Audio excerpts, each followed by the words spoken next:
ఓం నమ శివాయ నమ. శ్రీ సమ్మక్కాయ నమ. శ్రీ సారలమ్మాయ నమ. జై కొండదేవతాయ నమ. ప్రజలందరికీ నమస్కారము.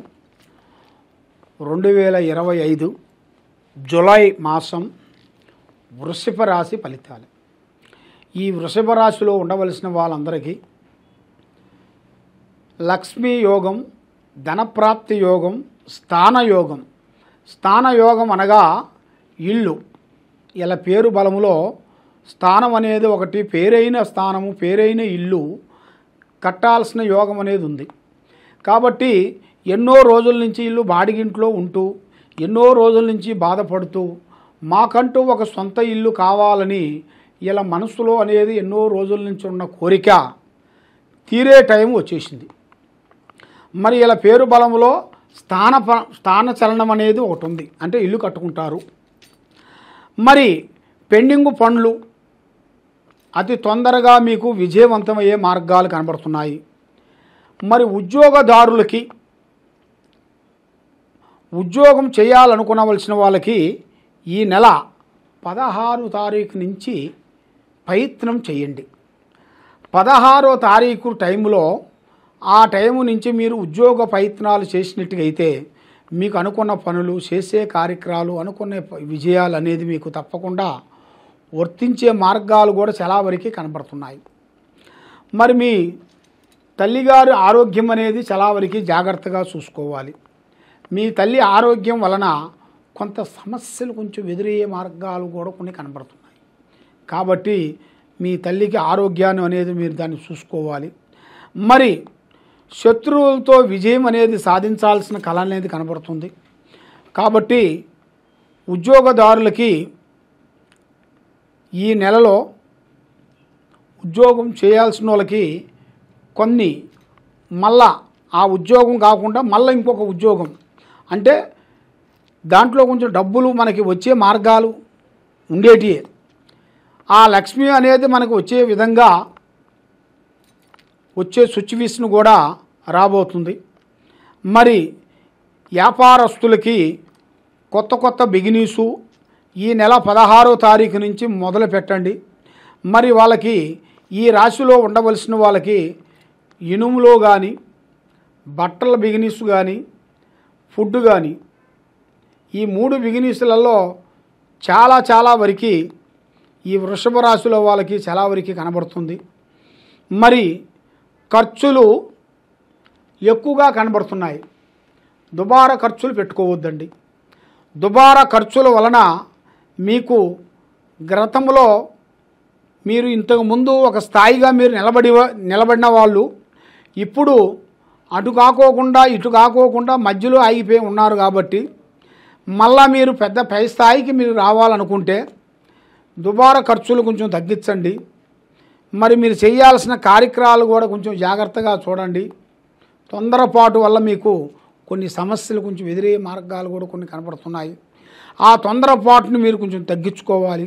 మరి రైతులకి, మీడియా రంగంలో ఉండవలసిన వాళ్ళకి కానీ, మార్కెట్ రంగంలో ఉండవలసిన వాళ్ళకి కానీ మంచి అదృష్ట యోగం అనేది రాబోతుంది. ఆ యోగం అనేది మామూలుది కాదు. ఒక పెద్ద స్థాయిగా నిలబడాల్సింది ఆ అమ్మవారి వెలుగును పెట్టి ఉంది.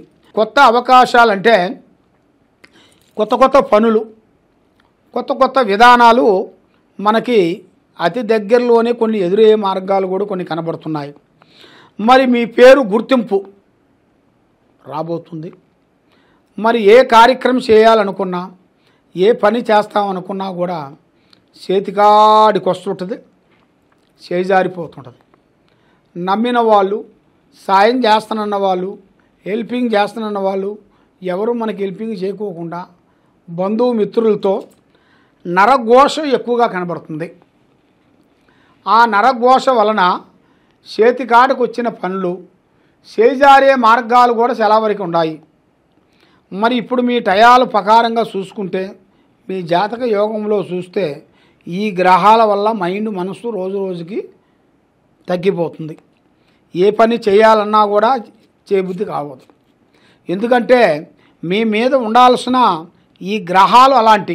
మరి ఆ గ్రహాల వలన మీకు చేతికాడుకు వచ్చింది చేజారిపోవటం, నమ్మిన వాళ్ళ నుంచి నిష్ఠూరాలు రావటం, సాకారం చేస్తానన్న వాళ్ళ నుంచి కొన్ని ఇబ్బందులు కొన్ని రావటం, ఇలాగా చాలా వరకు సమస్య మీద సమస్యలు అనేది కొన్ని కనబడుతున్నాయి. మరి ఆ సమస్యలు అన్నిటికీ మెయిన్ కారణం ఏమిటంటే, మీకు ఒక ఎవరో భూమి పూజ చేసి దాన్ని కట్టుకట్టేసి వెళ్ళిపోయారు. అది మీరు అనుకోకుండా టక్కని తొక్కేశారు. ఆ భూమిలో మీరు కాలు పెట్టేసి అది ఎక్కడ చేశారో మీ కాలు అక్కడే పడిపోయింది. అక్కడ పెట్టిన కానించి ఇప్పుడు వరకు మీ మైండు, మీ మనస్సు, మీ ఆలోచన, మీ విధానము ఒక అందునుగా ఉండదు. మానసికమైన ఇబ్బందులు, రకరకాలైన సిక్కులు, ఇలాంటి మీ జాతక యోగంలో అనేది చాలా వరకు కనబడుతుంది. కాబట్టి అలాంటి సమస్యలు అనేది రాకోకుండా అన్ని విధానాలుగా బాగుండేట్టుగా మీకు ఏ కార్యక్రమం చేయాలని మీరు మనస్ఫూర్తిగా కోరుకుంటున్నారో ముఖ్యంగా మీరు చేయాల్సిన దైవ అనుగ్రహం అనేది మేము చేయాలి. మరి దైవ అనుగ్రహం చేయాలంటే ఎక్కువగా సూర్యుడికి నమస్కారం చేసుకోవాలి. నువ్వు సూర్యుడికి నమస్కారం చేసుకున్న తర్వాత అది అయిపోయిన తర్వాత మీరు ముఖ్యంగా గణపతి ఆరాధన చేయాలి. గణపతి ఆరాధన చేసినట్టుగైతే మీ మీద ఉండాల్సిన పటాపంచలమైన దోషాలు కానీ, దరిద్రాలు కానీ, శూన్యం కానీ తొలగిపోతుంది. మీ ఫ్యూచర్లో గొప్పవాళ్ళు అవుతారు. చేయాల్సిన కార్యక్రమాలన్నీ అభివృద్ధిగా వస్తున్నాయి. కాబట్టి ఎంత చేసినా కూడా ఏదో ఒక సమస్య అనేది మిమ్మల్ని వెంటాడుతుంది. ఆ సమస్య లేకోకుండా మీ మీద నుంచి ఆ ప్రాబ్లం లేకోకుండా మీరు కొంత శాంతం చేయించుకున్నట్టుగైతే ఆ శాంతంతో పాటు మీకు అన్ని పనులు విజయవంతమయ్యే మార్గాలు కొన్ని కనబడుతున్నాయి. దేనికైనా కొంచెం పరిష్కారం ఇచ్చుకోండి. ఏదైనా సరే ఆలోచించి అడుగు వేసుకోండి. దాని వలన మీరు ఎన్నో రోజులు సంపాదించుకున్న ఆస్తులు కానీ భూమి కానీ అమ్ముకొని ఇబ్బంది పాలయ్యే మార్గాలు కూడా కొన్ని కనబడుతున్నాయి. కాబట్టి తప్పకుండా ఈ కింద ఉండాల్సిన నెంబర్కి మమ్మల్ని సంప్రదించినట్టుగైతే మీ పేరుని బట్టి, మీ సమయాన్ని బట్టి, మీ జాతకాన్ని బట్టి ఎలా ఉంది ఏమిటా అనేది మేము మొత్తం చూసి అమ్మవారు ఎలాగుంది ఏమిటా అనేది జాతక విధానం అనేది మేము చూసి జాతక చక్రం వేసి దానికి దగ్గ విధానం ఎలా ఉందో అనేది మేము అన్నీ చూసి చెప్పగలుగుతాం. ఏ సమస్యకైనా కూడా ఒక కారణం ఉంటుంది. ఆ కారణం లేనిది ఏదీ కాదు. నిప్పు లేనిది పొగరాదంటారు. అదేవిధంగా మీరు ఎన్నో రోజులు కష్టపడుతున్నారు కానీ ఆ కష్టపడిన దానికి ఇంతవరకు ప్రతిఫలం లేకుండా అయిపోతుంది. మరి ఎట్లా ఏం చేస్తే మేము బాగుంటామో అని మనసులో ఆలోచిస్తున్నారు. కాబట్టి మీరు ఈ కింద ఉండాల్సిన నెంబర్కి ఒకసారి సంప్రదించినట్టుగైతే మీ పేరుని బట్టి, సమయాన్ని బట్టి, మీ జాతక యోగాన్ని బట్టి ఎలా ఉందో అనేది మేము చూసి చెప్పగలుగుతాం. సర్వో జనా సుఖినో భవంతు. ఓం నమః శివాయ.